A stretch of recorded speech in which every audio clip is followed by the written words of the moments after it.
नमस्कार, मी प्रमिला किचनमध्ये आपलं मनापासून खूप खूप स्वागत करत आहे। आज आपण पुलाव भात कसा करायचा आहे ते पाहणार आहोत। त्याच्यासाठी लागणारे साहित्य पाहूया। पुलाव भात बनवण्यासाठी आपल्याला सर्वात प्रथम लांब असे तांदूळ घ्यायचे आहेत। हे मी 2 वाटी भरून तांदूळ घेतलेले आहेत। त्याच्यासाठी लागणाऱ्या भाज्या, हा मी 1 कांदा उभा कापून घेतलेला आहे, 1 बटाटा, फरसबी पण उभी कापून घेतलेली आहे, गाजर, मटार, टोमॅटो, फ्लावर आणि 2 अशा उभ्या कापून मिरच्या घ्यायच्या आहेत। आता आपण खडा मसाला पाहणार आहोत। हे मी काजूचे तुकडे घेतलेले आहेत, हे मिरं आहे, लवंग, हे वेलची आहे, पण ही वेलची मसाल्यामधली मोठी वेलची आहे। दालचिनीचे 3-4 तुकडे घेतलेले आहेत, तमालपत्र आहे आणि आलं, लसूण आणि जिरं याची पेस्ट केलेली आहे। हे दही घेतलेलं आहे 2 चमचे आणि हिरवी वेलची। तर आज मी तुम्हाला पुलाव हा कुकरमध्येच करायला शिकवणार आहे, कारण आपल्याकडे जर पाहुणे आले तर प्रश्न पडतो की पटकन कसा होणार, म्हणून माझ्याकडे हा 2.5 ते 3 लिटरचा कुकर आहे। त्याच्यामध्ये एवढा भात छान होईल। आता आपण सर्वात प्रथम कुकर तापल्याच्या नंतर 2 ते 3 चमचे तेल घाला। तेल छान तापू द्या। आता आपलं तेल गरम झालेलं आहे, आपण त्याच्यामध्ये फोडणी करूया। हे सगळे गरम मसाले टाका।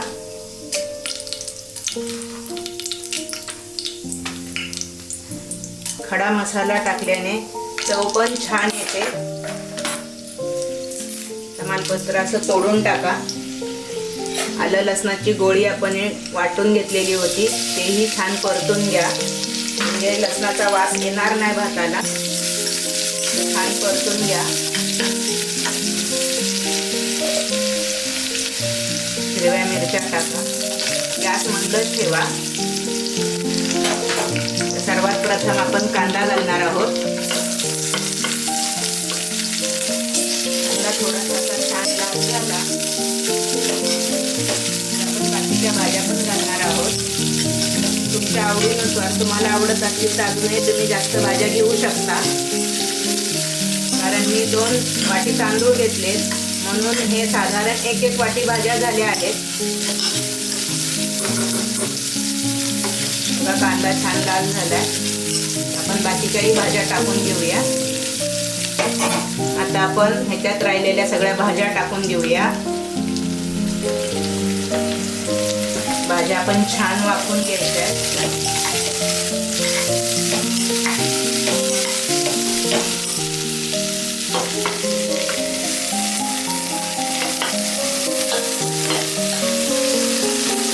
आता आपण भाज्या परतायला ठेवलेल्या आहेत।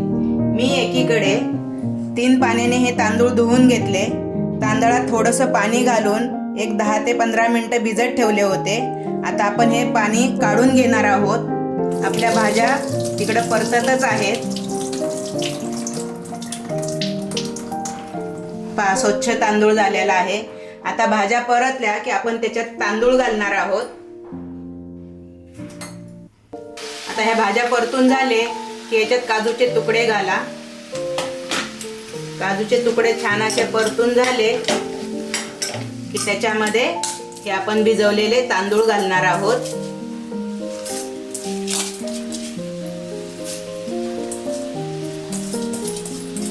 पहा, आता आपण तांदूळ घातलेले आहेत। भाज्या पण छान परतल्या आहेत। तांदूळ असा परतून घ्या। तांदूळ परतल्याच्या नंतर तुमच्या चवीनुसार मीठ घाला। मी आता याच्यात साधारण 1 चमचा भरून मीठ घालत आहे। तुम्हाला थोडंसं कमी जास्त वाटत असेल तर तुम्ही घालू शकता।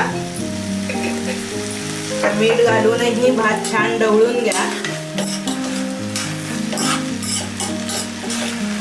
भात असा परतला की त्याच्यामध्ये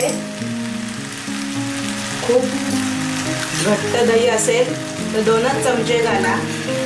खूप आंबट दही घेऊ नका। दह्याने काय होतं, भातही सुटसुटीत होतो, भाताला चवही छान येते। म्हणून आपण दही घातलं आहे. तुमच्याकडे अगदी दही नसेल तर तुम्ही थोडंसं लिंबूही पिळू शकता. भाताचा कलर जसा ना तसा पांढरा शुभ्र राहतो. आता आपण ह्याच्यामध्ये ज्या वाटीने तांदूळ घेतले होते त्याच वाटीने 2 वाट्या तांदूळ घेतले होते, तर आपण ह्याच्यात 3 वाट्या पाणी घालणार आहोत. हे मी पाणी उकळून घेतलेलं आहे.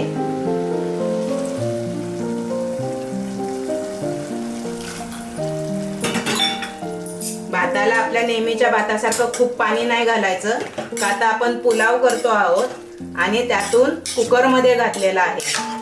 तर हा पुलाव साधारण 8 ते 10 लोकांसाठी बाकीच्या जेवणासोबत भरपूर होतो. आता एक उकळी येऊन द्या. या भाताला एक उकळी आली की आपण 2 चमचे साजूक तूप घालणार आहोत. आता हे पहा, भाताला आपल्या छान उकळी आलेले आहे. 2 चमचे मी साजूक तूप घालते. साजूक तुपाने भाताला वास सुद्धा छान येतो. तूप खाल्लं पण जातं आणि भात सुटसुटीत सुद्धा होतो.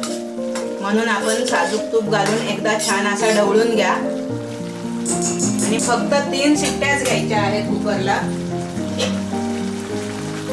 3 शिट्ट्यामध्ये आता मी कुकरला झाकण लावत आहे. 3 शिट्ट्या झाल्या की आपण भात उघडून पाहूया. आता आपण पुलाव पाहूया. आपल्या 3 शिट्ट्या झालेल्या आहेत. वाह, छान झाला. पहा किती मोकळा एकदम छान झालेला आहे. आता आपण हा खाण्यासाठी मी सर्व करते. हा मी रायता बनवलेला आहे. काकडी आणि कांदा, दही, मीठ. तुम्हाला कांदा नको असेल तर तुम्ही नाही टाकला तरी चालेल, पण पुलावासोबत काकडीचा रायता खूप छान लागतो.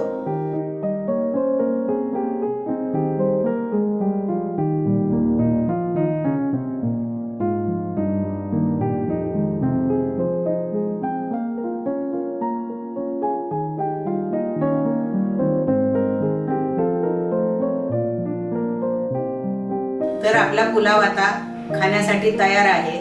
तर माझी ही रेसिपी तुम्हाला कशी वाटली हे तुम्ही मला कमेंट करून कळवा. माझ्या चॅनलला लाईक करा, सबस्क्राईब करा. चला तर मग पुन्हा भेटूया नवीन रेसिपी सोबत. थँक्यू.